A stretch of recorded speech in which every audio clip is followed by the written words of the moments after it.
Mesdames et messieurs les diplomates, les responsables et les étudiants de l'université, les enseignants, messieurs les, mesdames les invités, Dobry dzień, Adicias, bonjour. Je vais intervenir en effet depuis la Colombie où je suis Bonjour. enseignant et j'aurais voulu parler d'un paradoxe qui est le fait que l'attitude française dans le débat de la diversité linguistique mondiale, il existe donc un paradoxe, c'est que sur la scène internationale, la France et la francophonie ont décidé donc de défendre, de promouvoir une langue qui est le français et ainsi de garantir une diversité linguistique. Tandis que sur la scène nationale, depuis plusieurs siècles déjà, il existe une sorte de lutte de la part des autorités françaises pour combattre en fait la diversité linguistique interne. Bon, dans les deux cas, sur la scène internationale comme sur la scène nationale, on peut trouver malgré tout un point commun au-delà de ce paradoxe, c'est que chaque fois, il s'agit en effet de défendre, de promouvoir, voire d'imposer la langue française.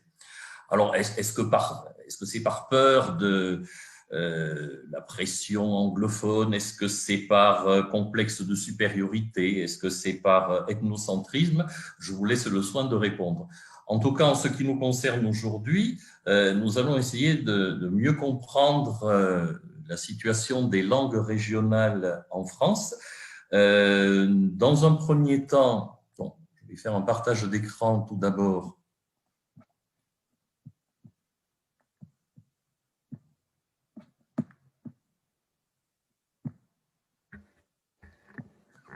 Si cela veut bien fonctionner.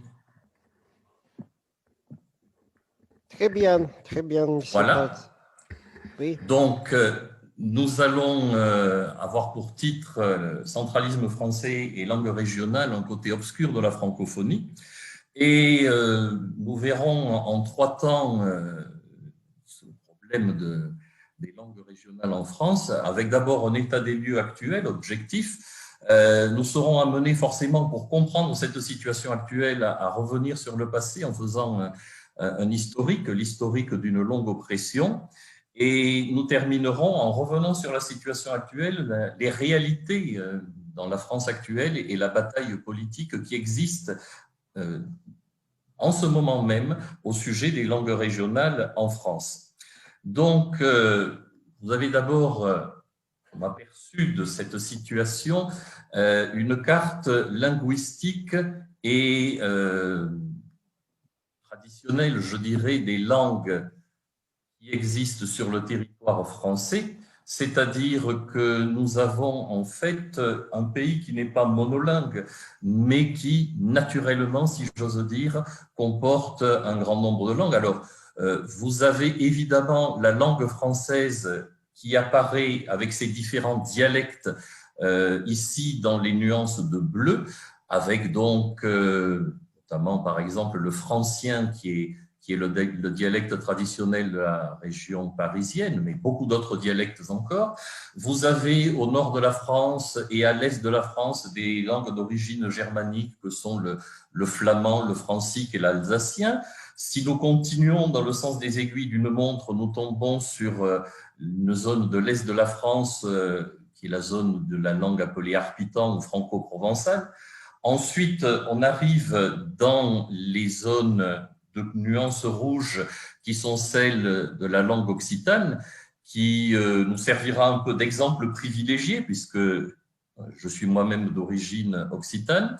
Il y a la langue corse, dans l'île de Corse, il y a la langue catalane à l'extrême sud, il y a la langue basque, et puis tout à l'ouest, la langue bretonne, donc la langue basque et la langue bretonne n'étant pas des langues romanes, contrairement donc au catalan, au français, à l'occitan ou au corse. Si nous regardons maintenant quelques données chiffrées, ça ne fonctionne plus, je suis désolé, allô? oui, oui. Vous Euh, m'entendez? Oui, Alors j'ai un problème avec, malheureusement… Oui, on vous entend bien. Moi, je vous entends. Oui, mais j'ai un problème là, avec donc le diaporama.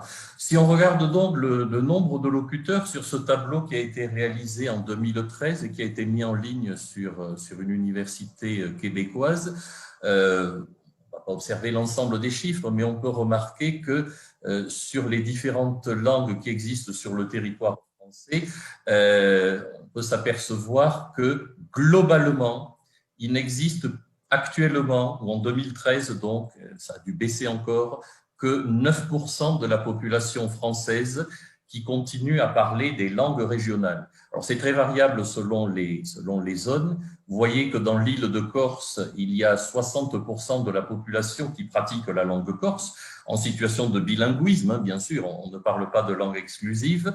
Et puis, dans la zone de ce qu'on appelle la langue d'ouïe, c'est-à-dire la langue française, les dialectes de la langue française ne sont plus pratiqués que par 1% de la population. Ce tableau n'inclut pas les langues de l'outre-mer, par exemple les langues créoles qui existent en Guyane, à la Martinique, en Guadeloupe, à la Réunion, les langues créoles étant par contre extrêmement pratiquées dans ces territoires. Si on continue donc dans le domaine des réalités actuelles, on peut s'interroger sur la législation. Quelle est la place des langues régionales dans la loi française? Eh bien, il y a eu une avancée très intéressante qui date seulement de 2008, c'est que les langues régionales ont été intégrées à la Constitution de la France au titre de l'article 75.1 et elles sont donc intégrées en tant qu'élément du patrimoine national français. C'est une reconnaissance très tardive, mais qui est donc très précieuse. Ces langues régionales ont aussi une place, évidemment, dans le système éducatif. Nous y reviendrons.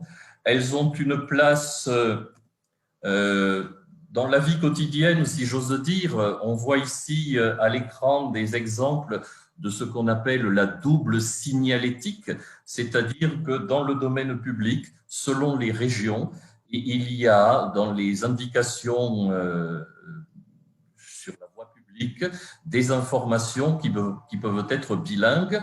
Nous le voyons en haut à gauche sur la région de Bretagne, où nous avons donc les termes français et les termes bretons. En bas, nous avons une indication en langue occitane, un nom de rue en langue occitane, une rue donc, qui s'appelle Victor Hugo, c'est dans la petite ville de Pamiers, dans le sud de la France, une petite rue qui s'appelle rue Victor Hugo, bien connue Victor Hugo en français, mais qui en occitan s'appelle Carriero et Sant'Eleno. Et puis, à droite, assez significatif, nous sommes en Corse, où nous voyons que les habitants locaux ont préféré carrément biffer, barrer les appellations françaises pour ne garder que les appellations en langue corse. Il existe aussi une présence de ces langues régionales dans les médias audiovisuels, écrits, etc. Mais la situation reste quand même extrêmement fragile. Bon, d'une part, la France d'ailleurs n'a pas ratifié, elle a signé mais n'a pas ratifié la Charte européenne des langues régionales ou minoritaires.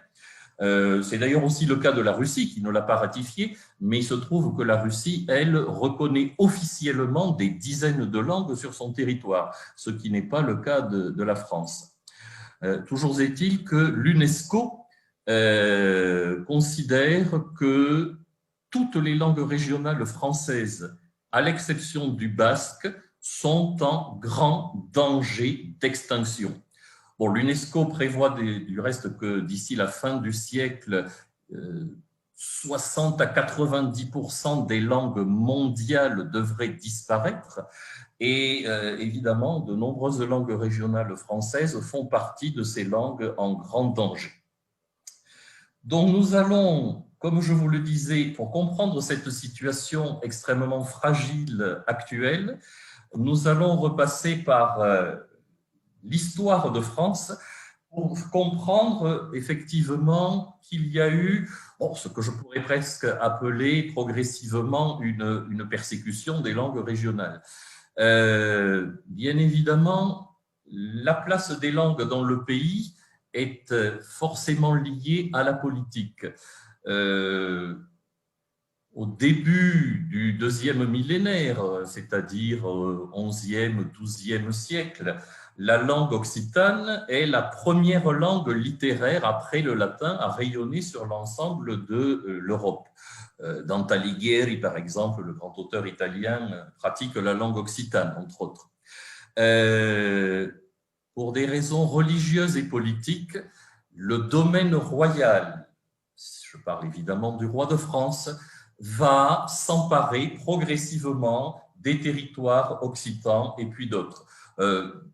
Période emblématique, la croisade des Albigeois qui se déroule entre 1209 et 1229, où les forces du roi de France et celles de la papauté vont, sous prétexte, je dirais, d'éradiquer une hérésie cathare qui se développe dans le sud de la France, eh bien, ces troupes vont, pourrait-on dire, coloniser le sud de la France et profiter de sa prospérité.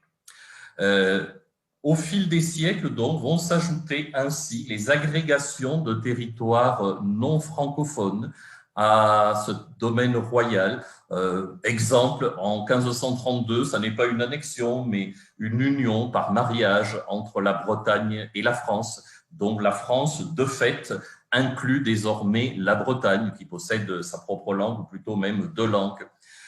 Autre date emblématique sur le plan linguistique, 1539, où le roi François Ier impose le français comme seule langue administrative.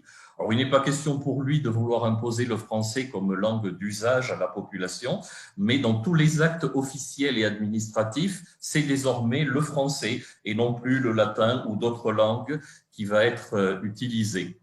Et puis, progressivement, donc du XVIIe au XVIIIe siècle, l'Alsace, la Lorraine, le Roussillon, l'Artois, la Corse, en Outre-mer, les Antilles, par exemple, sont autant de territoires qui vont entrer sous la houlette du roi de France. Et puis, on en arrive à la Révolution. La Révolution, c'est un épisode effectivement très fameux dans l'histoire de France. Je voudrais attirer l'attention sur un personnage qui est assez connu des Français, mais beaucoup moins que les Robespierre, les Danton ou les Saint-Just. Il s'agissait d'un ecclésiastique qui s'est rallié à la cause de la Révolution française, l'abbé Grégoire, et qui a été chargé d'enquêter en France sur la situation linguistique. Et en 1794, il a produit un rapport dont le titre en lui-même, je ne vais pas m'y attarder, mais le titre en lui-même est extrêmement significatif. Ce rapport s'intitule « Sur la nécessité et les moyens d'anéantir les patois et d'universaliser l'usage de la langue française ». Le mot « patois » est un mot qui ne correspond à aucune réalité linguistique, mais qui est avant tout un mot marqué par sa charge péjorative. Le mot patois est un mot qu'on utilise en français pour désigner une manière de parler que l'on considère comme inférieure et méprisable. Et donc, alors qu'il existe en France de véritables langues, les linguistes sur un plan scientifique savent qu'il s'agit de véritables langues, eh bien, l'abbé Grégoire et ce qu'on appelle les Jacobins à l'époque, c'est-à-dire les membres d'un club qui ont toute autorité à ce moment-là de la Révolution française, ces gens considèrent que ces langues autres que le français n'ont aucune légitimité. Pourtant, à l'époque, d'après ce que dit l'abbé Grégoire lui-même dans son rapport,